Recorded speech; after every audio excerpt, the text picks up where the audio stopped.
আসসালামু আলাইকুম সবাইকে এমএস ইংলিশ একাডেমির আরো একটি নতুন ভিডিওতে স্বাগতম। আজকে আমরা শিখব হলো had no other choice but to, এই স্পোকেন রুলসটা। দেখো, এই স্পোকেন রুলসটা ব্যবহার করে আমরা ঠিক উপরে লেখা তিনটা বাংলা লিখে রাখছি, ঠিক এই বাংলাগুলো ব্যবহার করে শত শত বাংলা বানাতে পারবো। যেমন ধরো, আমরা যখন বলতে চাবো আমার যাওয়া ছাড়া কোনো উপায় ছিল না, অর্থাৎ কোনো কাজ করা ছাড়া উপায় ছিল না, তখনই তোমাকে ব্যবহার করতে হবে had no other choice but to. যেমন আমি এখানে দেখো যাওয়া ছাড়া উপায় ছিল না, এখানে আমি যাওয়ার পরিবর্তে ভার্বের পরিবর্তে পড়া ছাড়া উপায় ছিল না, আমার কথা বলা ছাড়া উপায় ছিল না, আমার নাচা ছাড়া উপায় ছিল না, আমার লেখা ছাড়া উপায় ছিল না, আমার গান গাওয়া ছাড়া উপায় ছিল না।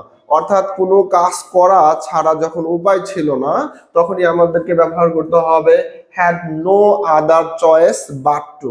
তো এরপরে তোমাদেরকে যে ভার্বগুলো নিতে হবে সেটা দেখো, ভার্বের 1 নাম্বার ফর্মটা নিতে হবে।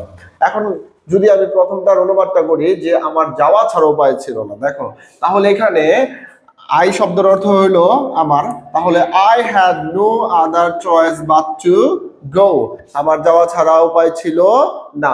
এখন আমি যদি বলি আমার পড়া ছাড়া উপায় ছিল না, রিড মানে পড়া, I had no other choice but to read, আমার পড়া ছাড়া কোনো উপায় ছিল না। ঠিক একই ভাবে আমরা বলতে পারি যে আমার কথা বলা ছাড়া উপায় ছিল না, I had no other choice but to talk. এখন যদি বলি তোমার সাথে টু ইউ, যে আমার তোমার সাথে কথা বলা ছাড়া উপায় ছিল না। এখন আমরা যদি বলি আমার লেখা ছাড়া উপায় ছিল না, I had no other choice but to write, আমার লেখা ছাড়া উপায় ছিল না। এখন ধরো সাবজেক্টগুলো তুমি যখনই আয়ের পরিবর্তে ইউ দিবা, তখন অর্থ হয়ে যাবে তোমার উপায় ছিল না। যদি বলি তোমার ঘুমানো ছাড়া উপায় ছিল না, you had no other choice but to sleep, তোমার ঘুমানো ছাড়া কি উপায় ছিল না।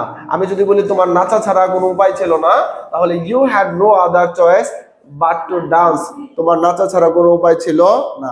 এখন সাবজেক্ট চেঞ্জ করো, যে তার ইংলিশ কি হি, মেয়ের ক্ষেত্রে সি। এখন যদি বলি তার ইংরেজি শিক্ষা ছাড়া কোনো উপায় ছিল না, তাহলে কি হবে he had no other choice but to learn English, তার ইংরেজি শিক্ষা ছাড়া কোনো উপায় ছিল না। তার গাড়ি কেনা ছাড়া কোনো উপায় ছিল না, he had no other choice but to buy a car, তার গাড়ি কেনা ছাড়া কোনো উপায় ছিল না। ঠিক তেমনি ভাবে বলতে পারো যে আমাদের স্কুলে আসা ছাড়া কোনো উপায় ছিল না, চমৎকার ভাবে কিন্তু বলতে পারো। তাহলে আমাদের ইংলিশ কি বলো তো দেখি, আমাদের ইংলিশ হইলো উই মানে কি আমাদের। তাহলে আমরা কি বলতে পারি, we had no other choice but to come to school, আমাদের স্কুলে আসা ছাড়া কোনো উপায় ছিল না। আমার দেখা করা ছাড়া কোনো উপায় ছিল না, তাহলে দেখা করা ইংলিশ হইলো মিট মানে দেখা করা। এখন যদি বলে আমার দেখা করা ছাড়া উপায় ছিল না, তাহলে কি হবে I had no other choice but to meet to you, যে তোমার সাথে দেখা করা ছাড়া আমার কোনো উপায় ছিল না। তাহলে দেখো, এই had no other choice but to ফ্রেজটা ব্যবহার করে আমরা কিন্তু ইংরেজির শত শত বাক্য গঠন করতে পারতেছি। এখন তুমি যদি বলতে চাও, ধরো তুমি যদি বলতে চাও যে আমার ফুটবল খেলা ছাড়া কোনো উপায় ছিল না, তাহলে কি হবে I had no other choice but to play football, আমার ফুটবল খেলা ছাড়া কোনো উপায় ছিল না। আমার গান গাওয়া ছাড়া কোনো উপায় ছিল না, তাহলে কি হবে বলো, I had no other choice but to sing a song, আমার গান গাওয়া ছাড়া কোনো উপায় ছিল না। ঠিক তেমনি ভাবে তোমরা বলতে পারো যে আমার টিভি দেখা ছাড়া কোনো উপায় ছিল না, তাহলে কি হবে I had no other choice but to watch TV. ঠিক ছোট ছোট করে তোমরা প্রতিদিন যদি এগুলো প্র্যাকটিস করো, তাহলে এই একটা মাত্র ফ্রেজ ব্যবহার করে কিন্তু তোমরা হাজার হাজার বাক্য গঠন করতে পারবা। এখন আমি তোমাদেরকে যদি কয়েকটা বাংলা বলি, সেগুলোর একটু তোমরা কমেন্ট আমাকে একটু লিখে দেখাও এটার ইংলিশ কি হবে। আমি যদি বলি যে আমার গোসল করা ছাড়া কোনো উপায় ছিল না, উপায় ছিল না। আচ্ছা, আমার গোসল করা কোনো ছাড়া উপায় ছিল না। সেকেন্ডটা হলো যে আমার মিথ্যা বলা ছাড়া কোনো